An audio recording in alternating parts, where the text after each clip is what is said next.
Entreprendre hors des normes est le podcast dédié aux femmes entrepreneurs qui désirent faire la différence par leur différence. Je suis Anne-Valérie Raucourt. Depuis 2010, j'accompagne les femmes originales et ambitieuses qui veulent se créer une vie riche et libre par la voie de l'entrepreneuriat. Si tu désires casser les codes, créer ta propre recette du succès et développer un business florissant au service de ta vie et de la vie, tu es ici chez toi. Dans le podcast Entreprendre hors des normes, je te dévoile, avec authenticité, profondeur et humour, des stratégies audacieuses, des approches mindset décalées et parfois même une vision perchée pour que ton business soit ton espace d'expansion. Ici, on célèbre ensemble la puissance des femmes qui osent assumer leur singularité, exprimer leur plein potentiel et laisser leur empreinte. Bienvenue à toi qui es peut-être hypersensible ou sensible tout court, sans hyper devant, dans ce nouvel épisode du podcast Entreprendre hors des normes. Un épisode dont tu vas raffoler. Peut-être que tu ressens tout. Tu ressens tout tellement, tout le temps, intensément. T'as pas beaucoup de répit.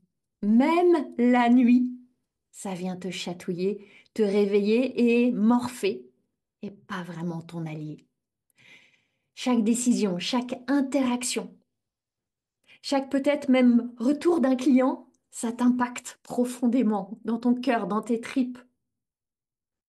Peut-être qu'il y a ce verbe vibrer que tu aimes. Tu vibres pour ton business, pour ton activité, pour ton œuvre. Et en même temps, il y a toutes ces incertitudes, ces doutes, ces questionnements. Tu es sans doute de celles qui donnent généreusement, le cœur ouvert. Parfois trop, parfois jusqu'à t'épuiser, puis regretter, puis culpabiliser. Et recommencer quand même.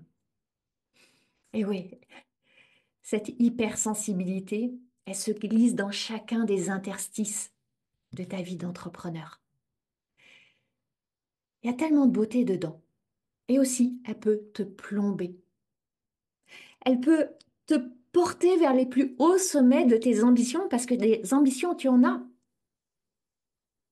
Mais elle peut aussi être comme ces sacs sur la nacelle d'une montgolfière qui l'empêchent de s'élever. J'ai envie qu'on en parle. Et je connais une femme, une leader, une entrepreneur de cœur, une coach exceptionnelle, une leader qui a beaucoup de succès et qui excelle à parler de l'hypersensibilité. Elle incarne ce qu'elle transmet. Cette femme, c'est Mylène Muller. Et j'ai eu la joie de vivre un moment magnifique, ultra sensible, ultra profond, un moment précieux d'interview avec elle pour cet épisode du podcast. Et c'est mon cadeau pour toi aujourd'hui. Et Mylène, elle parle sans filtre, sans rien retenir. Elle va te parler de sa transition de la fonction publique à créatrice d'un petit blog au début est devenu un énorme blog qui a été son tremplin vers le succès. Comment elle a commencé d'une offre à 9 euros par mois et pour elle c'était déjà énorme à faire évoluer ses prix et à avoir énormément de succès aujourd'hui. Son chemin de transformation autour de l'argent notamment. Et bien sûr, comment elle a transformé son hypersensibilité, comment elle accompagne les femmes à transformer leur hypersensibilité en un avantage immense, un avantage concurrentiel indécent pour son succès, pour leur succès. On parle de beaucoup de choses, de ces oscillations, de l'échec, de l'argent, du succès. Je suis certaine qu'après avoir écouté cet épisode, que tu sois hypersensible ou sensible, je suis sûre que tu as une forme de sensibilité. Tu vas réaliser à quel point tu as là une source de puissance à déployer. Alors je te souhaite une magnifique, une toute sensible écoute de ce merveilleux épisode. Bienvenue dans le podcast Entreprendre hors des normes. Je suis très heureuse de vous retrouver pour ce nouvel épisode, chères auditrices, et très heureuse en particulier aujourd'hui d'accueillir Mylène Muller. C'est une très jolie rencontre une toute récente rencontre, même si on évoquait l'une et l'autre qu'on se suit depuis un bon nombre d'années, en se disant, ah, je sens une résonance avec cette femme, et la résonance est magnifique, et je sais que cela va donner un splendide épisode. Alors, je vais tenter l'exercice de présenter Mylène. Mylène, tu es conférencière, coach, créatrice du fameux défi des filles zen, que beaucoup parmi les auditrices connaissent certainement. Tu es entrepreneur depuis 10 ans, on faisait le calcul ensemble juste avant, et tu as un Blogstar, une magnifique communauté, notamment sur YouTube, très très belle communauté. Je vous engage à aller découvrir la chaîne YouTube de Mylène. Alors là, je parle de la femme publique qui a une magnifique aura, un superbe charisme. Et il y a la femme. Et c'est cette femme avec laquelle j'ai intuitivement connecté très tôt. Une femme en chemin, une exploratrice, une femme, vous allez découvrir, intuitive, sensible. Et j'ai découvert, je suis allée voir évidemment ton site web. Tu y partages 4 maîtres mots. Et là, je me suis dit, waouh, mais quelle résonance! Je vais les partager ici. Tu parles d'explorer, d'écrire, de partager et d'inspirer. Ils sont si proches des miens, ces mots-là. Donc on a vraiment beaucoup de points en commun et tu écris merveilleusement bien. Tu parles aussi avec une sensibilité vraiment magnifique. Parfois les mots juste me manquent. Et tu accompagnes les femmes à vivre la vie de leurs rêves. J'espère bien ici résumer ta mission. Elle est tellement vaste, elle est tellement puissante, elle est tellement profonde et on va aller explorer ça ensemble. Alors, bonjour, Mylène, bienvenue. Bonjour Anne-Valérie et bonjour à toutes qui écoutez cet épisode. Merci beaucoup pour l'invitation. D'abord, je suis vraiment très très heureuse d'être là et d'avoir cet échange. Alors, Mylène, je t'ai présenté avec mes mots. Quand je me suis dit, mais comment j'ai présenté l'ampleur de la mission de Mylène, je me suis dit, je vais me heurter à quelque chose d'un peu pauvre par rapport à ce qu'elle pourrait dire. Donc, est-ce que tu peux nous commencer par nous partager, voilà, c'est quoi ta mission, ton œuvre, ton art? Hmm. Alors, il y a plein de choses qui me viennent, beaucoup trop pour que ce soit une réponse synthétique. Moi, j'aime souvent dire que j'accompagne les femmes à créer la vie qui leur ressemble. C'est drôle parce que j'ai vu ces mots aussi sur ton site. Tu dis créer le succès qui leur ressemble. Tu vois, moi, je parle de la vie qui leur ressemble et à l'intérieur de ça, j'ai on va dire, plusieurs casquettes à travers le métier, choisir le métier qui nous ressemble. Mon métier a tellement transformé ma vie que je ne pouvais pas ne pas en parler. Il y a de manière plus générale la vie qui nous ressemble avec tout ce travail d'acceptation, de connaissance de soi, d'amour de soi également qui est à faire. Pour moi, ça a été vraiment un chemin, une transformation que j'ai dû mener et puis, j'accompagne aussi les femmes coachs à trouver leur super pouvoir de coach, leur unicité, leur plus-value, leur richesse, leur humanité derrière l'outil pour vraiment créer cet accompagnement sur mesure et trouver leur vérité dans cet accompagnement. Donc voilà, moi vraiment le mot qui me parle beaucoup, tu vois, je parle beaucoup de ressemble parce que moi, ce que j'ai vraiment à cœur de faire, c'est d'aider les femmes à se connaître pour ensuite pouvoir, dans leurs actions, vraiment incarner qui elles sont. J'ai tellement souffert dans ma vie de ce décalage entre qui j'étais, ce que je faisais, la vie que je vivais, que pour moi, et peut-être qu'on va revenir dessus, mais ça a été vraiment des mots révélations. Tu vois, il y a eu un moment très particulier où ces mots-là, ma vie ne me ressemble pas, ça m'a fait pleurer, quoi. C'est vraiment venu comme un déclic et j'ai su que moi, c'était là que je devais aller, vraiment dans cette notion toi, de vérité, d'alignement, de cohérence. Alors, tu parles de déclic et on sait combien les déclics sont ces moments de bascule où on a une trajectoire de vie et puis qui parfois s'infléchit d'un micro-degré, puis il y a ces déclics, pouf, il y a un infléchissement de trajectoire radical. Et il y a eu pour toi ce moment de déclic où tu étais salarié et tu as décidé de devenir entrepreneur. Est-ce que tu peux nous emmener dans ce moment-là, qui est un moment si si sensible pour tellement de femmes. Et il y a celles qui sont avant, celles qui sont dedans, là, celles qui sont après, qui se demandent. Donc, est-ce que tu peux nous faire voyager dans ce déclic que tu as vécu? Et c'était il y a une dizaine d'années, on est d'accord, hein. Donc, on C'était il y a remonte 10 ans. on est dans la machine à remonter le temps avec toi. Voilà. Tu vois, dans ce moment de déclic, quand tu m'as posé la question, la première image qui m'est venue, c'est de me dire que, en fait, ce déclic-là, il a été en hiver, tu vois, pendant des années, très longtemps. Il était là, il était déjà en train euh, de germer, mais dans l'invisible. Et il y a vraiment eu ouais, comme un moment printemps, tu vois, de ce déclic. Pour moi, c'est un accident de parcours que j'ai vécu, mais le mot accident est pas joli, en fait, par rapport à ce qu'il y a derrière, parce que aujourd'hui, je le sais, ça a été une opportunité, la plus belle opportunité de ma vie. C'est un problème de santé que j'ai vécu pendant ma deuxième grossesse. Et j'ai cru que je portais l'enfant, que je perdais l'enfant que je portais. Et puis, et donc, on m'a dit, si je voulais avoir une chance de garder cet enfant, bah, de rester alitée pendant 3 mois. C'était le seul moyen de... Alors moi qui étais bien sûr très active, comme tout le monde, qui aimait faire beaucoup de choses, bah, ça a été vraiment une période très troublante. Déjà, ces montagnes russes émotionnelles, cette peur qui était là, et puis cet alitement forcé, cette immobilité forcée, qui entrait immédiatement en lutte avec la tempête intérieure. Parce que quand on est en tempête à l'intérieur, mais qu'on s'agite à l'extérieur, ça passe. Il y a une forme de cohérence. Et quand là, c'est la tempête à l'intérieur, mais que on doit être alité, ne plus bouger, là, ça a été vraiment quelque chose de très, très étrange à vivre. Je sais que tu aimes aussi beaucoup les paradoxes, tu vois. Pour moi, j'étais vraiment bah, plongée là, dans deux ambiances différentes. Et cette phase-là, pour moi, elle a été déclic parce que j'ai senti que la vie que je menais, et tu vois, ça dépassait même le cadre de l'enfant que je portais, hein. J'ai senti que j'étais arrivée comme à un point où je ne pouvais plus continuer comme avant. En fait, j'avais accumulé énormément d'insatisfaction, ce sentiment de décalage, de suradaptation. Et bien là, il arrivait à son terme. Je ne pouvais plus faire comme si, je ne pouvais plus faire semblant. Et, euh, et j'ai lu un livre, un deuxième, un troisième. Vraiment, ça a été une période très, très riche en prise de conscience.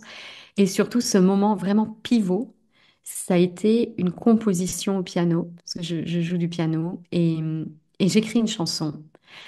Et là, il y a des mots qui me viennent en improvisation, c'est «Ma vie ne me ressemble pas». Et là, je m'effondre, je me dis, mais en fait, c'est exactement ça. Je n'arrivais pas à mettre des mots dessus, je tournais autour du pot, et je manque de confiance, et j'ai ceci, et j'ai pas cela. Et là, d'un coup, je vois juste les mots qui explosent, quoi. Ma vie ne me ressemble pas. Et c'est vraiment tout ce paradoxe-là, toute cette incohérence plutôt, que je décide à partir de ce moment-là de ne plus accepter, de ne plus subir. Vraiment, je me dis, même si je dois mettre, j'ai 33 ans à l'époque, ne faites pas le calcul de mon âge, mais je me dis, même si je mets encore 33 ans à changer tout ça, eh bien, ça en vaut la peine. Je le fais, quoi. Je pars pour 33 ans à démêler, mais je veux vivre maintenant une vie qui me ressemble. Ce qui, bien sûr, m'a amené tout de suite à me poser la fameuse question, mais qui est ce me de me ressemble? Donc là, ça a été une belle aventure d'aller à ma rencontre. En tout cas, voilà, pour moi, ce moment de déclic, c'est ce problème de santé, parce qu'il m'oblige à m'arrêter, tout simplement, et à voir les choses en face. Et puis ces mots au piano qui simplement venus être le panneau indicateur un petit peu, tu vois, de ce malaise, en fait, qui était là. Et donc, à ce moment-là, si on poursuit le fil de l'histoire, tu décides de devenir entrepreneur, même si peut-être, et c'est souvent le cas, on décide même pas d'être entrepreneur, on décide de lancer une activité. Voilà, on n'a pas la mesure de cette identité qui va aller avec ce mouvement de je vais lancer une activité, je vais faire un blog, je vais accompagner. Ah oui, mais ce n'est pas que ça, c'est aussi une identité, un métier, etc.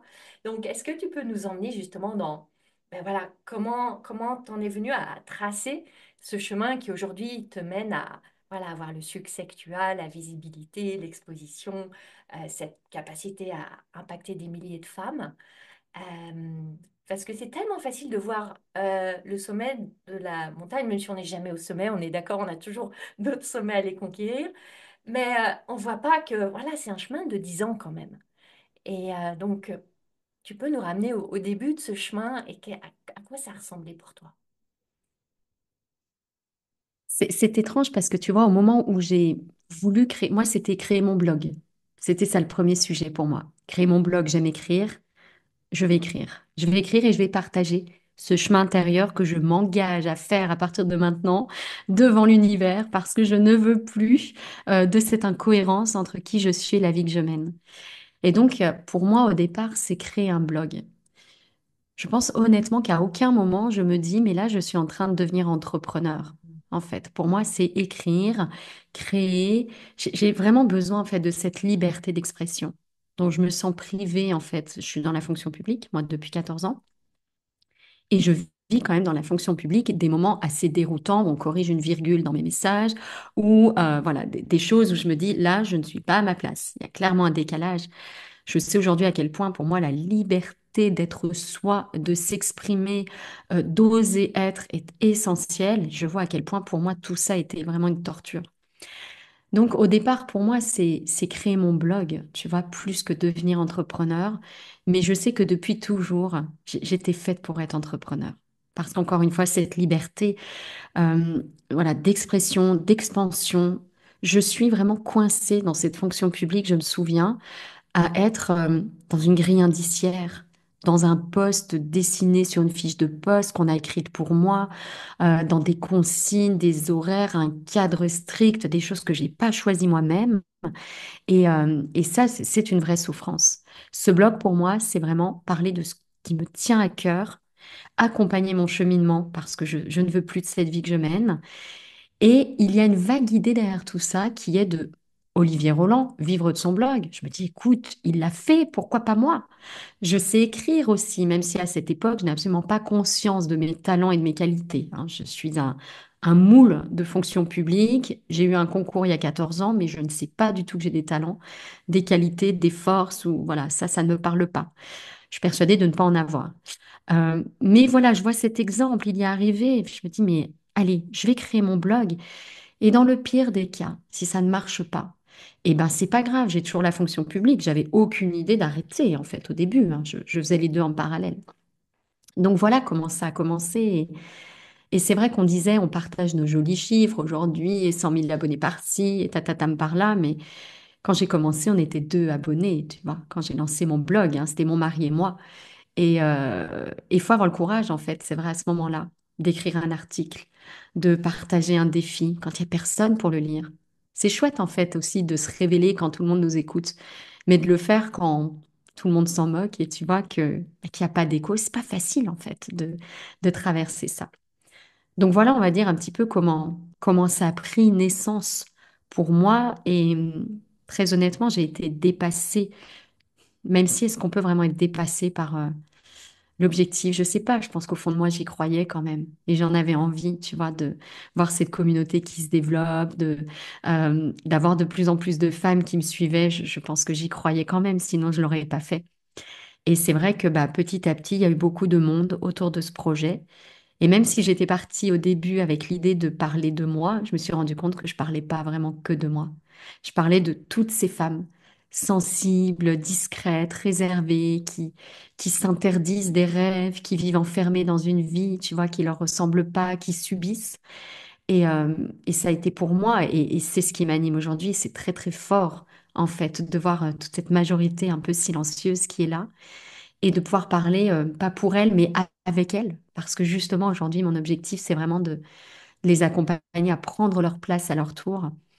Euh, voilà, je m'égare et je m'éparpille hein, parce que j'adore parler de cette période aussi de ma vie. Mais voilà comment, j'ai envie de dire, comment ça a commencé. Aujourd'hui, je suis entrepreneur, mais à l'époque, je ne me définissais pas du tout comme ça. J'étais fonctionnaire et j'ai vraiment eu beaucoup de mal à quitter tout un tas de conditionnements et de croyances pour pouvoir ensuite développer mon entreprise. Ah, justement, ça fait une magnifique transition avec ce que j'avais envie qu'on aborde ensemble. Merci. Tu viens de parler justement des conditionnements, des croyances, des freins, etc. Parce que là, tu parles en effet de ton amour de l'écriture, de je vais lancer un blog, je vais raconter mon propre parcours, je vais créer une communauté. C'est très inspirant et enthousiasmant. Euh, et en même temps, bien entendu, et tu as levé le voile en disant, bah ok, mais au début, il y avait juste mon mari et moi, et je lançais mes défis et je ne savais pas combien il y aurait de personnes. Et c'est important aussi de voir que toutes nous traversons nos pires peurs. Toutes nous avons à lâcher un paquet de croyances. Et avec la sensibilité qui est la tienne et ce formatage, j'ose ce formatage de la fonction publique qui crée quand même un certain format, des habitudes, des schémas, quels ont été pour toi en fait les principaux obstacles à traverser pour passer du blog ensuite à vendre des services et à avoir la croissance que tu as pu connaître? Alors moi, je crois déjà que, tu vois, au-delà même du format de l'entreprise, il y a quelque chose qui a été très, très dur pour moi. J'ai des journaux intimes depuis que je sais écrire. Et là, d'un coup, mon journal intime, c'est comme si je l'ouvrais, tu vois, au monde. Et que je disais, voilà, voilà qui je suis, voilà ce qu'il y a à l'intérieur, voilà les peurs, voilà la vulnérabilité, les fragilités qui sont là. Ça a été très, très dur, notamment parce que autour de moi, j'ai grandi vraiment dans une famille absolument pas ouverte sur cette vie intérieure. Euh, mis beaucoup, beaucoup de temps avant de parler, ne serait-ce que du thème, tu vois, de mon activité, de ce blog, en fait.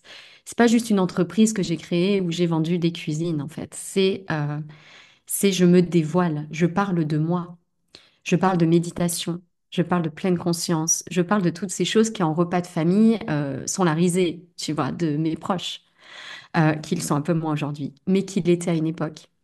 Et le jour où ma maman a vu, tu vois, un livre de méditation, elle m'a dit, tu crois pas à ces bêtises, en fait. Moi, je pars de là, tu vois. Donc, en termes de conditionnement et d'obstacles, ça a été très, très lourd à porter. C'est de dire, est-ce que je suis folle de m'intéresser finalement à cette vie intérieure que je ressens avec une intensité puissance 4 millions depuis toujours, ou est-ce que j'ai le droit, en fait, aussi de parler de ces sujets? Est-ce que loin d'être débile ou niais, c'est pas l'essentiel en fait qui est là, toute la bascule en fait incroyable déjà que j'ai dû faire en termes même de thématiques. Alors moi je parlais de finance, de comptabilité, de droit, etc. Et ça tout le monde trouvait ça normal et c'est un vrai sujet, c'est intéressant. Et là d'un coup je me mets à parler de bonheur, de psychologie positive, de méditation, d'émotion et oulala terminé, tu vois. Ça, vraiment, ça a été très, très dur pour moi. Et tu vois, rien que de t'en parler, je sens encore comme c'est fort et c'est présent dans mon corps. Ça a été très, très lourd parce que une partie de moi savait que c'était mon chemin et que c'était l'essentiel, mais j'ai dû vraiment affronter ce regard des autres qui, au début, m'a fait très, très mal.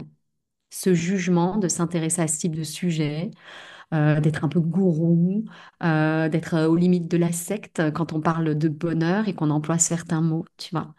Ça a été pour moi vraiment, je parle même pas de l'entreprise ici, mais de, tu vois, ne serait-ce que le thème que j'ai choisi d'aborder. De toute façon, mon entreprise, c'est moi ouvert sur un plateau, livré sur un plateau, donc le lien est très fort. Ça a été vraiment quelque chose, voilà, de très très lourd, un obstacle très très très très présent. Puis bien sûr, le deuxième qui est là, c'est la vente. La vente, l'argent. Qui suis-je pour demander 1000 euros, demander 1500 euros, demander 2000 euros? Le premier programme que j'ai lancé, c'était une ruine hein, pour mon entreprise. C'est-à-dire que ce n'était pas rentable. Je ne couvrais pas mes frais parce que j'avais mis un prix de 9 euros par mois. Tu vois, j'étais pleine de peur et d'appréhension et de non, mais attends, ça n'a pas autant de valeur que ça. Finalement, ce travail, Mylène, tu le fais avec plaisir. Et puis, si tu y arrives, c'est que c'est pas si dur. Et puis, tu peux pas demander plus aux gens, les pauvres. Et ça a été très, très dur pour moi. À lâcher aussi, à changer.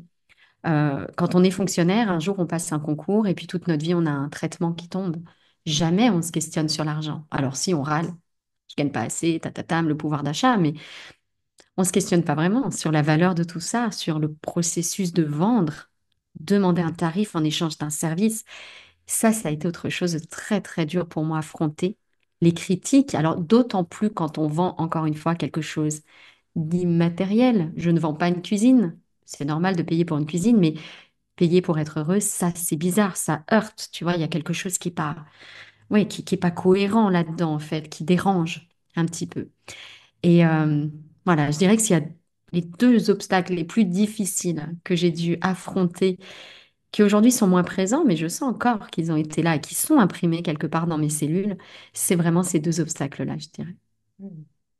J'aime beaucoup que tu nous amènes sur le terrain de la vente et de l'argent parce que c'est un thème récurrent chez les femmes avec tous les préjugés qu'il y a autour de la vente, toutes les croyances et les loyautés, etc., qu'il y a autour de l'argent. Évidemment, c'est des chemins qui sont infiniment personnels et qui sont éminemment universels. En tout cas, chez les femmes, je ne veux pas parler pour les hommes. Est-ce que tu peux nous partager, et merci d'évoquer la vente et l'argent parce que il y a aussi beaucoup de tabous autour de ça. Euh, peut-être comment toi tu as fait pour passer de je vais vendre à 9 euros mensuel mon abonnement à petit à petit, et j'imagine, je ne sais pas, mais j'imagine que ça s'est fait par itération et par incrément et pas du jour au lendemain passer de 9 euros à 2 000. Mais comment est-ce que tu as fait évoluer ta relation avec la vente et ta relation avec l'argent? Je dirais que ce qui m'a beaucoup aidé, c'est de m'entourer de personnes euh, un peu moins engagées, peut-être émotionnellement aussi, tu vois, parce que il y a l'argent et puis il y a le fait dans une activité comme la mienne où c'est un peu associé à la valeur de ce que j'apporte, tu vois. Donc c'est un peu aussi la valeur que je reconnais en moi que j'ose demander aux autres. Encore une fois, on ne vend pas un bien matériel qui est vraiment déconnecté de soi. Donc ça, c'est une chose qui m'a beaucoup aidée, c'est en fait, de transformer mes croyances, tout simplement, de travailler sur ces croyances-là. Gagner de l'argent, c'est malhonnête. Être riche, c'est nécessairement rendre pauvre quelqu'un. Tu vois, ce type de croyance qui fait que c'est pas facile de demander 1 500 € si tu as l'impression que tu es en train de voler une personne. Moi, je ne veux pas être une voleuse. Je suis pas une voleuse, en fait. Ce que je veux simplement, c'est que la valeur de ce que j'apporte soit reconnue. Je veux demander un tarif qui me permette de vivre confortablement, tout comme mon équipe. Je veux simplement quelque chose de décent, en réalité. Donc, m'entourer de personnes qui n'avaient pas les croyances que je portais sur mes épaules, ça a été très important. Et aujourd'hui encore, hein, je sens la fragilité de ce chemin, moi, que je continue à faire, même si aux yeux de 90% des entrepreneurs, j'ai atteint des résultats qui sont fantastiques et je dois être totalement libérée de tout plafond, pas du tout. Donc, je continue vraiment ce chemin, je continue à me fixer des objectifs. Et je sais à quel point c'est précieux pour moi d'être entourée, tu vois, même dans mon équipe, de personnes qui font également ce travail en elles. Donc, je suis toujours en fait dans cette reprogrammation. Je lis des livres, je m'entoure de personnes, je fais partie de mastermind, par exemple, où, eh bien, je baigne dans une autre énergie, un autre rapport à l'argent. Et puis, autre chose aussi qui m'a vraiment permis d'évoluer, tu vois, là, de manière complètement rationnelle et chiffrée, c'est ma compta. Tout simplement, je me rends compte qu'à 9 euros, je ne peux pas en vivre et mon entreprise meurt. Si je veux que mon entreprise fonctionne, se développe, si je veux proposer un challenge gratuit, si je veux pouvoir proposer des épisodes de podcast gratuits, si je veux pouvoir créer un nouveau programme pour entrepreneurs, pour les coachs, etc., eh ben, il faut que mon entreprise, elle fleurisse. Il faut qu'elle fonctionne. D'un côté, il y a des recettes, de l'autre, il y a des dépenses. Il faut que les choses s'équilibrent. Donc, de manière complètement mathématique et rationnelle, je me suis aperçue que 9 euros, ça ne le fait pas. C'est pas, le transfert d'énergie n'est pas juste, n'est pas équitable. Donc, très clairement, il fallait que j'évolue. Voilà, j'ai toujours besoin d'une forme de logique aussi, hein, tu vois, dans certaines décisions. Et là, j'avoue que la compta m'a aussi aidé dans ce sens-là. Voilà, je dirais pour ces choses principales qui m'ont fait évoluer. Ça, et puis bien sûr, je dirais aussi faire des expériences et voir ce qui se passe. Qu'est-ce qui se passe quand je propose mon programme à 9 euros? Ben moi, j'avais le cœur un peu serré. Parce que je voyais qu'en face, j'avais des personnes qui n'étaient pas du tout investies, pas très intéressées, qui prenaient, qui enlevaient, qui... Et aujourd'hui, le programme, l'investissement est différent. Ben, je vois quand même qu'il y a une dynamique différente. Ça suffit pas pour tout changer, mais déjà, je vois bien qu'en termes d'implication et d'investissement, il se passe quelque chose de fort. Voilà, donc plein de petits signes, tu vois, qui m'ont permis de faire évoluer un petit peu cette grille tarifaire hein, que je propose et surtout mon rapport à l'argent et de le voir aussi de manière plus saine. Avec notamment cette idée que j'ai pas évoquée, mais c'est vrai qu'elle est très importante pour moi, c'est de réaliser en fait à quel point l'argent, c'est une énergie. L'argent que je reçois en échange d'un service que je rends, eh bien, je vais m'en servir à mon tour pour acquérir des services. Et en fait, pas à pas, cet argent et notre façon de le dépenser, ça nous aide à amener le monde là où on veut qu'il aille. Alors, est-ce que ce monde, j'ai envie de le laisser aux mains de personnes qui peut-être s'enrichissent sans conscience, ou est-ce que j'ai envie de me faire confiance, de me dire que dans les choix que je fais au quotidien, ben oui, j'œuvre à un monde peut-être plus ouvert, avec un peu plus de conscience, d'écoute et d'attention. C'est vraiment ce que j'essaie de faire dans mes choix au quotidien, et l'argent me permet du coup de faire ces choix de manière un peu plus libre. Voilà aussi ce qui m'a aidé à ouvrir un petit peu ce champ des possibles avec l'argent et à changer mes croyances.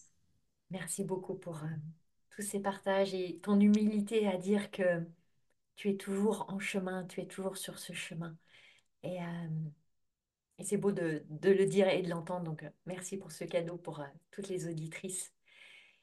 En t'écoutant, on ressent évidemment, je ressens et je sais que toutes les auditrices le ressentiront, et tu en parles, cette hypersensibilité qui est de toute beauté. Et pour accompagner beaucoup de femmes entrepreneurs hypersensibles, et quelle que soit la forme que prenne cette hypersensibilité, j'en ai beaucoup, beaucoup dans ma communauté parmi mes clientes, la tendance naturelle, c'est de le voir comme un problème, comme un fardeau, comme un frein, comme un boulet qu'on tire. Parce que, ben, évidemment, on va vivre les oscillations de l'entrepreneuriat en mode Space Mountain. Et évidemment, on va avoir des surexcitations et des downs terribles au fond du gouffre et des abîmes. Tout va être amplifié. Il y a cette relation à l'énergie qui est différente. Bref, il y a plein de choses autour de ça. Et je vois tellement de femmes entrepreneurs qui voient ça comme un problème. Et je sais combien tu as réussi à en faire, à le percevoir comme un cadeau et en faire un atout au service du développement de ton entreprise et de toi. Donc, est-ce que tu peux nous parler aussi de ce chemin-là, de ton rapport avec cette hypersensibilité et comment c'est un, un atout dans ta besace d'entrepreneur et de CEO pour pouvoir inspirer toutes celles qui se reconnaissent là-dedans à arrêter d'en faire une excuse et en faire un tremplin. Oui, alors c'est vrai que je n'arrive pas à la cacher, cette hypersensibilité, c'est incroyable. Je n'essaie plus de la cacher, mais vraiment pendant 33 ans, j'ai fait ça dans ma vie, hein. Moi, j'ai compris que j'étais hypersensible, à dire à 34 ans, quelques mois après avoir commencé ce chemin que j'évoquais. Je tombe sur un livre, hypersensibilité, et là, paf, la révélation. Mais vraiment, pendant 34 ans, j'ai grandi avec l'idée que j'étais anormale. Mais vraiment, hein, c'est-à-dire que là, c'est des mots qui peuvent paraître exagérés, mais moi, je sais parfaitement ce qui se passait dans ma tête dans ces moments-là, hein. C'était, mais Mylène, la nature est peut-être bien faite, mais pas en ce qui te concerne, quoi. C'est vraiment, tu es une erreur. Tu surréagis, tu es trop ci, tu es pas assez ça. Enfin, et vraiment, j'aurais aimé être quelqu'un d'autre, hein. Quand j'étais enfant, si on m'avait laissé le choix, j'aurais choisi la copine qui sourit tout le temps, celle qui ne souffre d'aucun conflit. Enfin, vraiment, je me serais troquée volontiers. Bon, bref, hein, c'était pas le projet. Mais j'ai découvert très très tard cette hypersensibilité, du coup, à peu près 34 ans, donc tu vois, il y a 8-9 ans. Euh, et, et elle a été très très déterminante pour moi, en fait. Déjà, la première chose que j'ai fait, c'est de comprendre que je n'étais pas anormale. Et ça a été énorme de le comprendre. De me dire, attends, 15 à 20% de la population, bon, on n'est plus sur la marginalité, quoi. On est quand même une partie très importante de la population. Donc, je ne suis pas anormale. J'ai juste une caractéristique que je partage quand même avec un bon nombre de personnes. Donc, ça a été la première chose. Et puis, quand j'ai avancé dans mon cheminement, déjà individuel, mais aussi d'entrepreneur, je me suis rendu compte que c'était un vrai cadeau également sur autre chose. C'est quand on est hypersensible, on ne supporte pas le décalage. On le vit tellement avec intensité, le décalage entre ce qui se passe à l'intérieur de nous et ce qu'on vit à l'extérieur ou ce qu'on incarne ou ce qu'on crée, que on atteint très très vite la limite du supportable. Contrairement à d'autres personnes qui toute leur vie peuvent mettre un masque et ça passe. Moi, ça passe pas. Donc, soit je suis malade, soit je suis complètement submergée. Enfin, je ne supporte pas ce décalage. Donc, pour moi, c'est vraiment une boussole incroyable. c'est que, en fait, je ressens très, très vite quand il y a décalage. Et puis, grâce à cette hypersensibilité, cette vie intérieure très intense, on est obligé d'écouter ce qui se passe en soi. Sinon, le corps nous envoie des maladies, un burn-out, une dépression, etc. Et on ne peut pas, en fait, faire comme si. Donc, moi, mon hypersensibilité, je me rends compte à quel point c'est un cadeau. C'est qu'aujourd'hui, elle m'oblige à voir le décalage entre qui je suis, ce que je transmets, l'entreprise que j'ai créée, et elle m'oblige constamment à me réaligner. C'est vraiment pour moi un signal, un indicateur, une boussole, tu vois, qui me dit quand je m'écarte, qui me rappelle là où je dois aller, là où je suis attendue. Et, euh, et donc pour moi, ça c'est très très précieux parce que dans des entreprises comme les nôtres, alors je parle pour les auditrices qui nous écoutent, mais je pense que pour beaucoup, ce sont des femmes entrepreneurs, ou peut-être pour un certain pourcentage solopreneurs, ou tu vois, dans des petites créations d'entreprises, au moins au début. Euh, les limites de notre entreprise, ce sont nos limites. Et les forces de l'entreprise, ce sont nos forces. Quand on est hypersensible et qu'on a cette capacité à explorer notre vie intérieure, à l'écouter, à voir tout ce qui s'y passe, mais c'est magique. On a en fait une boussole qui est là à disposition pour faire les bons choix, pour prendre les bonnes décisions et pour réaligner en fait tout simplement les choses quand on s'en éloigne. Donc voilà ce qui a changé pour moi, tu vois, et à quel point je suis passée du fardeau au cadeau. Mm. Alors, il y a autre chose avec l'hypersensibilité que j'aimerais explorer avec toi. Et que tu as vécu pendant ton parcours, c'est que tu nous le disais tout à l'heure, au début c'était un blog avec deux personnes, puis il y en a eu 10, 50, 100, et toute cette expansion. Après, bon, un blog, tu es quand même à écrire, et puis il y a quand même une certaine distance, et puis tu as ouvert des accompagnements, des programmes, etc. Et l'hypersensibilité crée aussi cette éponge émotionnelle par rapport aux autres. Et notre capacité à être en contact, en connexion, à accueillir des personnes dans nos espaces, elle est aussi colorée par cette hypersensibilité. Comme on ressent tellement ce qui se joue chez les autres êtres humains. Donc, je suis très curieuse de savoir, et je suis sûre que ça passionnera nos auditrices. Comment est-ce que tu as réussi à élargir, à grandir ta capacité à tenir des communautés et des espaces comme les tiens avec cette hypersensibilité? Parce que c'est aussi je l'entends, tu vois, un frein pour beaucoup d'entrepreneurs. Ah non, mais moi, comme je capte tout, comme je supporte pas les conflits, la critique, etc., ça leur met un plafond. Et toi, tu as réussi cette ouverture. Tu peux nous en parler? Alors, tu vois, moi, c'est quelque chose que je transmets beaucoup, notamment aux femmes coachs que je forme. C'est vraiment cette idée qu'il n'y a pas une façon d'être entrepreneur, il n'y a pas une façon d'accompagner les autres. Et ce qui a été très, très précieux pour moi, en fait, c'est d'identifier quelles étaient mes forces. Ça m'a permis d'accepter aussi mes besoins, tu vois, d'hypersensible. Parce que on parle pas mal un petit peu ouais, du boulet qu'est l'hypersensibilité, des besoins qu'elle demande, etc. Mais on oublie qu'il y a aussi des forces incroyables qui sont là. Et en fait, de pouvoir, moi, pendant longtemps, j'étais persuadée de n'avoir aucun talent. Tu sais, j'en parlais tout à l'heure. Et donc, de faire ce chemin au début de mon blog sur finalement, est-ce que j'aurais pas quand même quelques talents? Et si jamais, soyons folles, j'en avais, qu'est-ce que ce serait que ces talents? Et ça m'a permis de voir en fait à quel point mon hypersensibilité, elle faisait partie de mes forces et à quel point elle, tu vois, elle avait un impact sur certaines aptitudes en fait que j'ai vraiment. Et donc, en prenant conscience de ces forces, j'ai vraiment été en mesure d'accepter le pendant, tu vois, un petit peu, les besoins qui sont là en plus. Et c'est vrai que j'ai besoin de protection, c'est vrai que j'ai besoin de sécurité, moi, très honnêtement, j'aurais été une coach catastrophique dans le monde, on va dire, d'avant les réseaux. Tu vois, si j'avais dû avoir un cabinet, enchaîner des rendez-vous toute la journée, mais j'aurais pas tenu 2 jours. Voilà, ça, c'est pas mon rythme.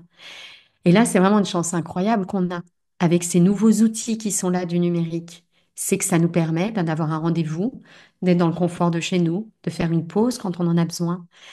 En réalité, il n'y a pas une façon d'exercer l'entrepreneuriat ni l'accompagnement. C'est plutôt de trouver sa façon à soi, ce mélange de force, de fragilité, de besoin, de valeur, tu vois, cette richesse, cette unicité que nous sommes, et vraiment de créer ce cadre sur mesure.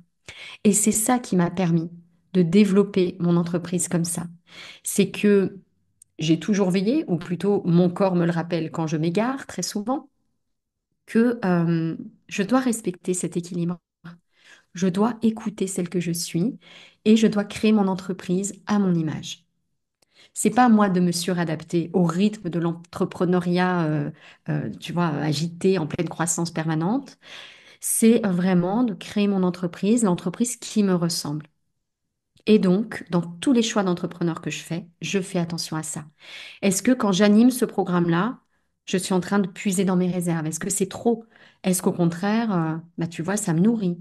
Est-ce qu'il faut que je fasse un peu moins? Est-ce qu'il faut que je fasse autrement? C'est vraiment voilà, de me poser toutes ces questions pour m'expanser parce que moi j'aime aussi cette évolution, cette amélioration. J'essaie de faire mieux, j'ai envie de créer de nouvelles choses. C'est comme ça. C'est mon énergie qui est comme ça et ça fait partie de mes valeurs. Et en même temps, de respecter tous ces besoins qui sont là. Mais la bonne nouvelle, c'est que l'entrepreneuriat, eh bien, ça permet en fait de réunir tous ces éléments et de faire tout ça. Hmm. C'est vraiment inspirant et palpitant de t'entendre parler de tous ces, ces points, ces jalons, ces repères sur ton parcours. Et il y a un type de jalon que nous vivons en tant qu'entrepreneurs, on n'en a pas encore parlé, Mylène, c'est les jalons des échecs. Et de par mon expérience, de par beaucoup d'entrepreneurs que je côtoie et que j'accompagne, tu me diras si tu es d'accord ou pas, je crois que nous avons quasiment à vivre plus d'échecs que de grands succès. Et que si on faisait la somme des échecs et la somme des succès, il y a beaucoup de micro-échecs qui vont préparer les grands succès. Et ça, beaucoup d'entrepreneurs n'y sont pas prêtes, en fait. Ne sont pas prêtes, pas tant à l'échec en tant que ça, mais aux émotions qui vont être générées. L'échec, surtout quand on a une intensité émotionnelle et qu'on vit de manière exacerbée cette honte, cet embarras, cette angoisse, etc. Alors, est-ce que tu peux nous rassurer et nous dire que oui, tu as eu aussi ton lot d'échecs et comment tu les as traversés? Je ne te le souhaite pas, mais c'est un message que j'aime tellement passer aux entrepreneurs qui voient les succès glorieux. Mais là aussi, il y en a tellement peu qui parlent des échecs en fait. On les camoufle, on les met sous le tapis. Alors, j'aime les entrepreneurs comme toi qui ont une vraie, enfin qui ont une aspiration à la vérité et qui parlent aussi de cet envers du décor. Alors tu vois, c'est amusant parce que en fait, moi, le terme échec, il fait presque pas partie de mon vocabulaire parce qu'en fait, pour moi, ce sont plutôt des tests. C'est plutôt des expériences en fait que je fais. Et pour moi, parler d'échec et de réussite, bah, c'est comme, je sais pas, ignorer qu'il y a l'hiver avant l'été, tu vois, pour reprendre cette métaphore des saisons. Euh, En réalité, pour pouvoir avoir une réussite, eh ben, on doit faire des expériences. Et donc, je vais donner un exemple, tu vois, un peu tiré du chapeau, mais avant de réussir, par exemple, sur les réseaux, eh ben, peut-être qu'on va essayer LinkedIn, peut-être qu'on va essayer Instagram, peut-être qu'on va essayer ça. Est-ce que c'est des échecs s'il y en a un ou deux qui marchent pas? Moi, je dirais non, on a fait des expériences, en fait. Pour apprendre en tant qu'entrepreneur et réussir, eh ben, il faut qu'on expérimente des choses. Et en fait, les expériences, l'action, ça apporte beaucoup de réponses. C'est pour ça que moi, un de mes mantras pour commencer, et quand je regarde la tête de mon premier site internet, je sais que je l'avais mis en application, c'était mieux vaut fait que parfait. Mm. Tu vois? Je m'étais dit, bon, ok, ça, c'est pas parfait, mais je le fais quand même. Et en fait, enfin, bien m'en a pris, c'est que le fait d'essayer des choses, ben, ça donne beaucoup de clarté en réalité. Je vois comment je me sens quand je fais ça. Je vois bah, évidemment quel retour j'en ai. Et puis les retours, comment est-ce que je les ressens? Bon, euh, toujours beaucoup de cette écoute de soi, hein, tu l'as compris dans ce chemin. Mais pour moi, c'est absolument indispensable en fait. Donc si tu veux, pour moi, c'est pas que des mots de dire l'échec. C'est pas une erreur, c'est une étape vers le succès. Pour moi, c'est vraiment comme ça que ça fonctionne, en fait, de manière très logique. Et je ne vois pas comment une entreprise peut fonctionner sans tester des choses différentes. Donc, je dirais, c'est pas un échec, c'est un test qui, du coup, bah, te montre où tu ne dois pas aller et donc par là même où tu dois aller. Tu vois. Bon, bah, si ça n'a pas marché, déjà, qu'est-ce que j'en apprends? Tu vois, qu'est-ce qui s'est passé en moi? On a toujours à apprendre, en fait. Qu'est-ce que ça remonte? Est-ce que c'est une blessure? Est-ce que c'est une croyance? Qu'est-ce qui a bloqué, en fait, par ici? Et puis, bah, simplement de se dire, bah, je vais aller essayer maintenant autre chose. Moi, je pense qu'en tant qu'entrepreneur, si on veut s'expanser, il faut qu'on sorte du cadre de la perfection absolue avec juste la destination comme la partie entière de l'iceberg, mais réaliser que ça, c'est la partie émergée et que tout le reste, eh ben, c'est les tests et les expériences qu'on doit faire au quotidien. Donc moi, je suis plutôt un peu dans ce mode-là, tu vois, d'apprenante permanente de la vie. Et mon entreprise, c'est un terrain d'expérience. C'est intéressant parce que intentionnellement, j'ai utilisé le mot d'échec qui est celui qui pique un peu.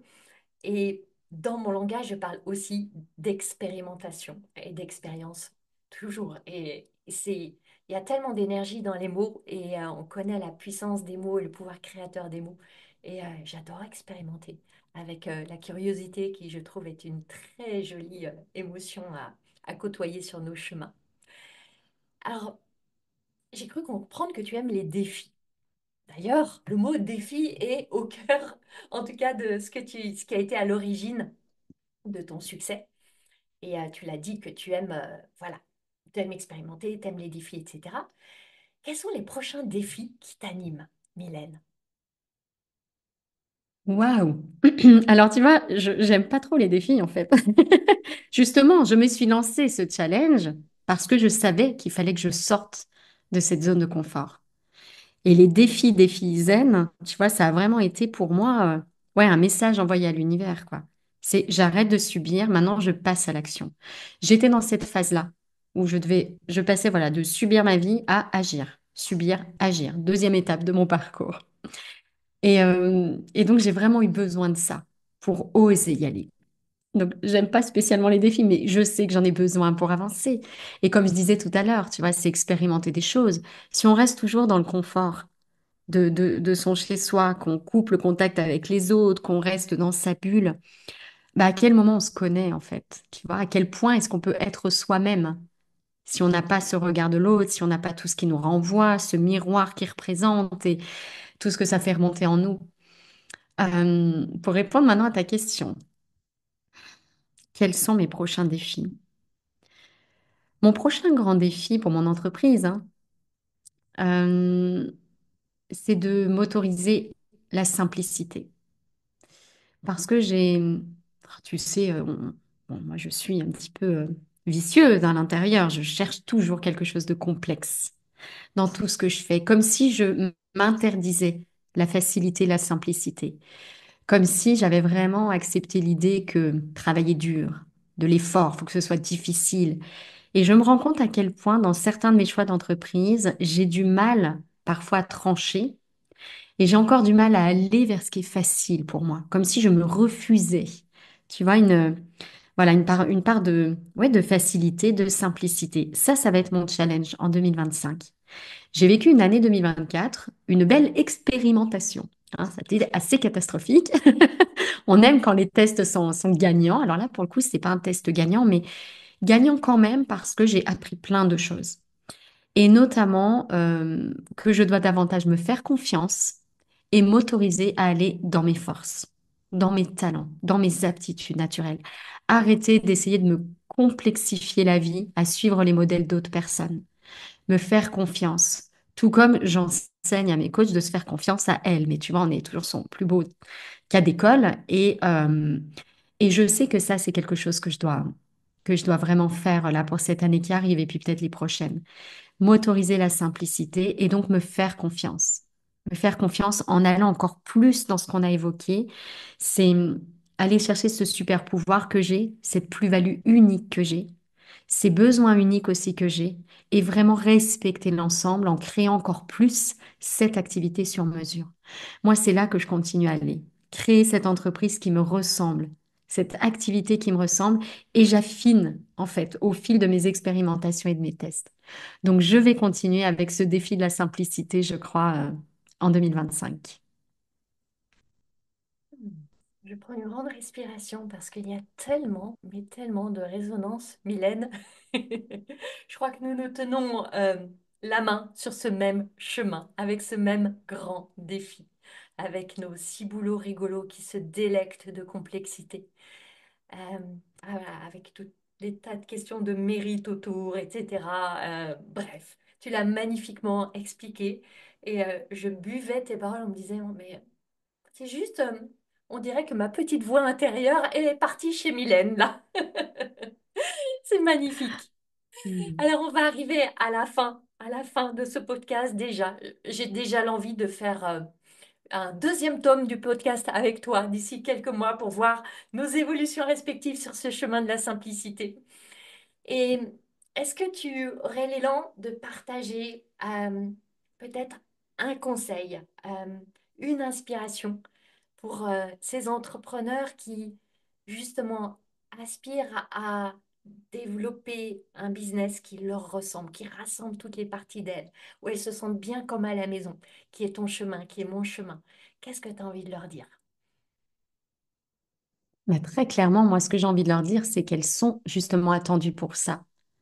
Que pour moi, la clé de la réussite de leur entreprise, c'est vraiment de prendre contact avec qui elles sont, leurs forces, leurs zones d'ombre, leurs expériences de vie, ce qu'elles ont envie d'apporter, transmettre au monde, et vraiment de se faire confiance parce qu'elles sont capables de créer cette activité sur mesure qui leur ressemble pleinement.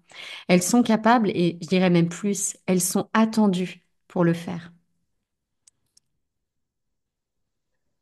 Merci infiniment, Mylène. On ne voit pas nécessairement, évidemment, mais j'ai la main sur le cœur, parce que j'ai le cœur qui palpite à l'unisson avec toi. Merci, merci pour la beauté et la puissance de ces messages. Je suis sûre que tu auras infiniment touché toutes les auditrices et quelques auditeurs du podcast. Merci beaucoup Anne-Valérie pour tes questions passionnantes parce que une interview n'est belle que si les questions sont bien amenées. Et on oublie souvent de remercier la personne qui pose les questions. Voilà, j'ai trouvé ça très très précieux. Et merci beaucoup à toutes et tous du coup de nous avoir écoutés. Voilà, j'espère vraiment que ça va créer une résonance et puis un mouvement pour vous aider à avancer. Merci à toi, Mylène, et on veillera à mettre tous tes liens dans les notes du podcast, que toutes les personnes qui veulent se connecter à toi puissent le faire en toute simplicité. Ce sera le mot de la fin. Ma mission, c'est d'aider les femmes comme toi à se lâcher la bride pour lâcher les fauves. Si tu aimes ce podcast, tu vas adorer la formation que je t'offre. C'est le condensé de mon approche anticonformiste du business pour t'aider à accueillir tes prochains clients joyeusement. Reçois cette formation gratuitement en cliquant sur le lien dans les notes du podcast. Je jubile déjà en pensant à tout ce que tu vas réaliser.